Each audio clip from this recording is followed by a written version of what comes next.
Hello बच्चों, आइए इस प्रश्न को पढ़ते हैं। 20 गुणे 30 सेंटीमीटर वर्ग क्षेत्रफल का एक आयताकार लूप एक चुंबकीय क्षेत्र में जिसकी तीव्रता 0.3 वेबर प्रति मीटर के वर्ग है रखा है। लूप से संबद्ध चुंबकीय फ्लक्स हमें ज्ञात करना है जब लूप का तल जो है वो क्षेत्र के अभिलंबवत है। आइए इस प्रश्न की मुख्य अवधारणा की चर्चा करें। मुख्य अवधारणा, मान लीजिए कोई हमारे पास में एक लूप है इस तरीके से। इसका क्षेत्रफल जो होगा, उसका क्षेत्रफल सदिश जो है वो इसके तल के लंबवत होगा। मान लीजिए इधर की दिशा में है ए सदिश। हम क्या करते हैं कि इस लूप के ऊपर एक चुंबकीय क्षेत्र लगा देते हैं, नियत चुंबकीय क्षेत्र, जो कि इस लूप के ऊपर हर एक बिंदु पे इसके तल में नियत है। मान लीजिए वो बी सदिश है। क्षेत्रफल सदिश और चुंबकीय क्षेत्र के बीच में कोण मान लीजिए अभी के लिए थीटा है। तो इस पूरे लूप से गुजरने वाला जो चुंबकीय फ्लक्स होता है वो इस बात पे निर्भर करता है कि लूप के अंदर कितने क्षेत्रफल से चुंबकीय क्षेत्र गुजर रहा है।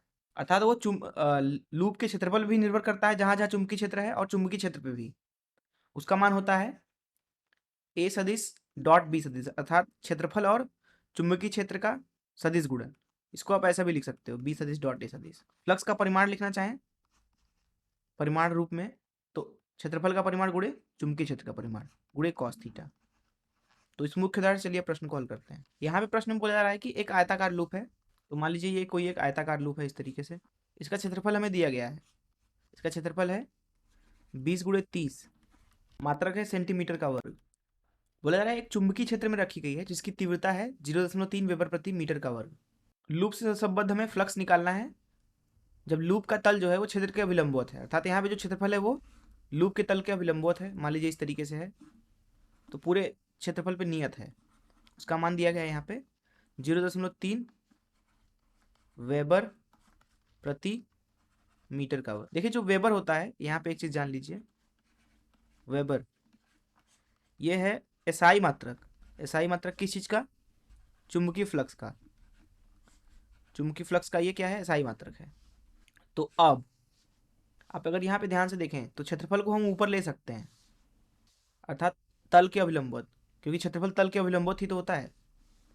इसलिए यहाँ पे हम बोल सकते हैं कि जो चुंबकीय क्षेत्र है और जो क्षेत्रफल है उन दोनों के बीच में जो कोण है वो थीटा बराबर 0 डिग्री है, क्योंकि चुंबकीय क्षेत्र भी ऊपर है और क्षेत्रफल भी ऊपर है तल के अभिलंबवत। इसलिए फ्लक्स जो होगा यहाँ पे वो होगा बी का परिमाण क्षेत्रफल का परिमाण गुणे कॉस थीटा कॉस 0। तो फ्लक्स मिल रहा है बी का परिमाण कितना है? 0.3 वेबर प्रति मीटर का वर्ग, वेबर प्रति मीटर का वर्ग गुणे क्षेत्रफल। क्षेत्रफल का परिमाण हो जाएगा 20 गुणे 30 सेंटीमीटर का वर्ग। सेंटीमीटर के वर्ग को हमें मीटर में बदलना पड़ेगा, तो 10 की घात ऋण 4 आ जाएगा यहाँ पे मीटर का वर्ग। तो यहाँ से फ्लक्स का मान मिल रहा है फाई बराबर 0.3 गुणे 20 गुणे 30 गुणे 10 की घात ऋण 4 वेबर। यहाँ से मिल रहा है आपको फ्लक्स का मान 180 गुणे 10 की घात ऋण 4 वेबर। यही हो जाएगा इस प्रश्न का उत्तर। मैं आशा करता हूँ कि आपको इस प्रश्न का हल जरूर समझ में आया होगा। धन्यवाद।